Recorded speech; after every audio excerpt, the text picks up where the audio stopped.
բոլոր ընտրատարածքներից ծրարներ, այդ ծրարները տարել էր պատուհանի մոտ եւ պատուհանի մոտ լույսի ներքո ստուգում էր այդ ծրարների թափանցիկությունը։ Այսինքն դուք ուզում եք ասեք, որ եթե մեկ մարդու քվեի գողություն տեղի ունեցած լիներ, դուք դա մի կողմ կդնեիք եւ կքննարկեիք ծրարների թափանցիկությունը, բնականաբար ոչ։ Ես պարզապես ասում եմ, որ ինչպես Տիկին Խամոյանը պնդում է, որ ինքը Գագիկ Ծառուկյանի քաղաքական ճաշակը չի կիսում, այդպես էլ Հայաստանի ժողովուրդը Գագիկ Ծառուկյանի քաղաքական ճաշակը մեղմ ասած չի կիսում, պարտավոր չէ կարդալ Սահմանադրական դատարանի վճիռը ի տարբերություն պատգամավորների եւ ոչ էլ ընտրական օրենսգիրքը եւ այդ բառը մանդատագողները լսելիս պատասխանում է այդպես։ Դա ձեր բաժին պատասխանն է։ Իսկ Սահմանադրական դատարանի վճիռը եւ ընտրական օրենսգիրքը նախորդիվ մենք այստեղ քննարկեցինք եւ նաեւ Տիկին Խամոյանը կարճել էր իմ այդ ոնց որ ժողովրդական պատասխանից եւ նաեւ ասում էր դուք եվրոպագետ լինելով ես առաջարկում եմ առհասարակ դադարեցնենք քաղաքակրթությունը վերագրել արևմուտքին, Եվրոպային, Միացյալ Նահանգներին, բարբարոսությունը արևելքին։ Դա եղել է եւ շարունակում է մնալ ձեր քաղաքական մտքի թերություններից մեկը աշխարհը այդպես տեսնելը։ Եվ նաեւ ասում է, որ բա դուք գիտեք մարդիկ մեզնից ինչ են պահանջում, ինչ սցենարներ են քննարկում, որ ձեզ հետ տեղի ունենան։ Իհարկե գիտեմ, դրա համար էլ Արթուր Սարգսյանին զրկեցին կանձեռնմխելիությունից, որովհետև քննարկում են, թե ինչպես պիտի կամ մեռցնեն, կամ մեռնեն։ Այո, գիտեմ այդ սցենարները, բայց ես խոսում եի բացառապես այնպիսի մի իրավիճակի մասին, երբ կա դատարանի որոշում։ Ես չեմ ուզում, որ Տիկին Արեգնաս Մանուկյանի մասին մեզ հետևողականորեն ձեր ուղղած հարցը մնա անպատասխան։ Այդ հարցը դժվար է տալ, բայց ես այդ հարցը կտամ։ Եվ հույս ունենամ, որ մենք դրա շուրջ էլ կձևավորենք այս դահլիճում միմյանց հարցերից չխուսափելու մշակույթ։ Իհարկե ես կթեթևանամ, կուրախանամ, եթե տեսակցությունները թույլատրելի համարի իրավապահ համակարգը, բայց ես նման կոչ չեմ անելու։ Եվ կարծում եմ, որ նաև դուք էլ եթե քիչ խոսեք այդ մասին, հնարավոր է այդ խնդիրը առավել արագ լուծվի, քանի որ ձեր այդ բարոյաքաղաքական ճնշումները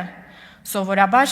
սնում են այն արատավոր մտայնությունը, թե կարելի է հանցագործությունների մեջ ներգրավել կանանց,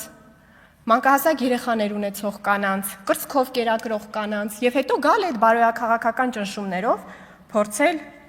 շանտաժ անել եւ անպաշտպանություն ստեղծել։ Կանանց իրավունքները բոլորովին դրա մասին չեն, երբ ես խոսում եմ կանանց իրավունքների մասին, ես չեմ խոսում օրենքի առջև անհավասարության մասին, այլ խոսում եմ ի բնե, ի վերուստ կանանց տրված եւ օրենքով ամրագրված հավասարության մասին։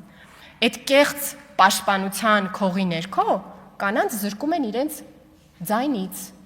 իրենց պատասխանատվությունից եւ իրավունքներից։ Երբեք կանանց իրավունքների մասին խոսելիս ես այդ չեմ նկատի ունեցել, ինչ դուք արտոնություն կամ առավել մեղմ վերաբերմունք օրենքի դիտանկյունից բոլորովին։ Մեզ հիշեցնում եք մեր միջնորդությունը Սիներգի կազմակերպության աշխատակիցներին տրված, ընդ որում թե կին, թե տղամարդ։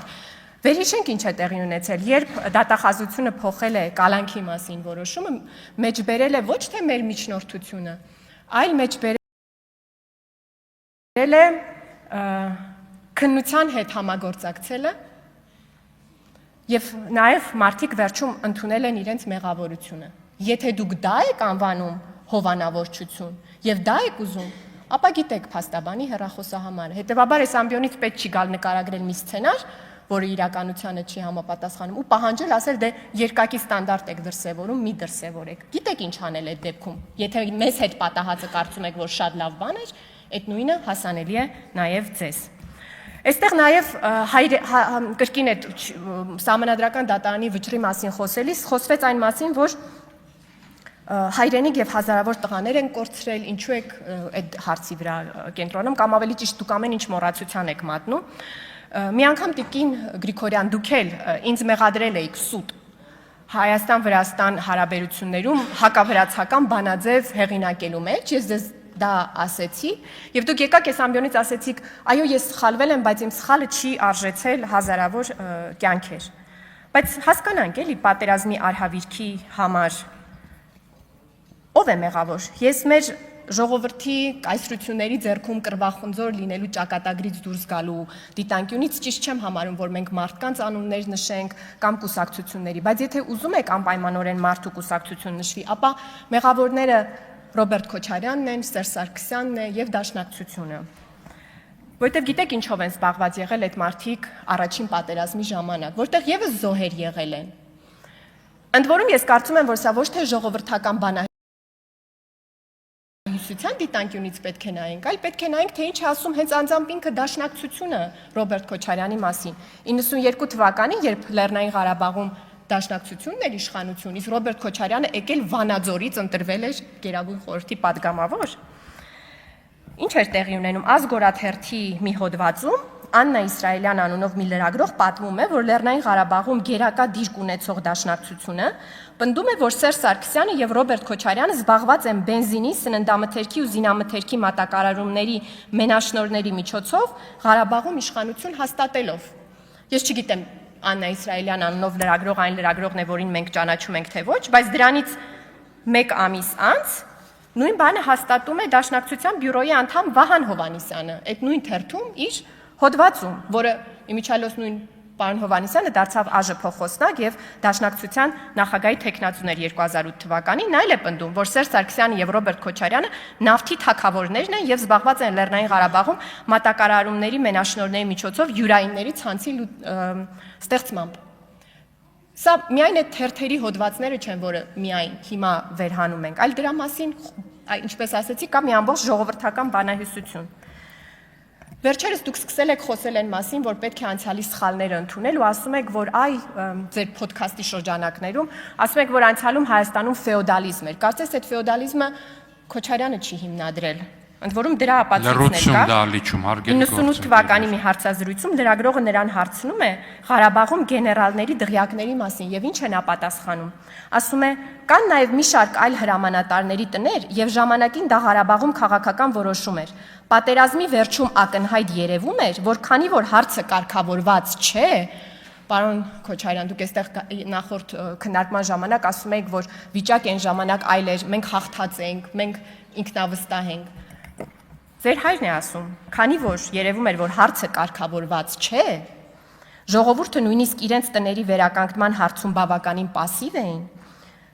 մտածելով, թե ով գիտի ինչ ապագա կունենան, եւ այն ժամանակ որոշեցինք, որ ճիշտ կլինի, որ հրամանատարները սկսեն կառուցել տներ։ Լրագրողը նրան հարցնում է, ասում է աշխատավարձով, նա պատասխանում է, գիտեք, գրաված տարածքներում, Կովսական, Սանասար, գիտի այդ բառերը Ռոբերտ Քոչարյանը, գրաված տարածքներում այնքան շինանյութեր կային, որ այստեղ մեծ գումարներ չէր պահանջվում եւ ես պիտի ասեմ, որ եթե նայեք Մարտունու պաշտպանական շրջանի հրամանատարի տունը, ապա այդ տունը երևում է քուր գետից։ Սա է եղել այդ արտաքին քաղաքականությունը, հաղթանակը, ինքնավստահությունը, որը դուք առաջարկել եք ցույց տալ, կառուցել դղյակներ եւ հետո էլ դրանք կառուցել եք Երևանում։ Հիմա էլ որ երևա Արաքս գետից բանակի հրամանատարները գրաված տարածքներում շինանյութերով կառուցել են տներ, որ Երևան քուր գետից, սա է եղել արտաքին քաղաքականությունը։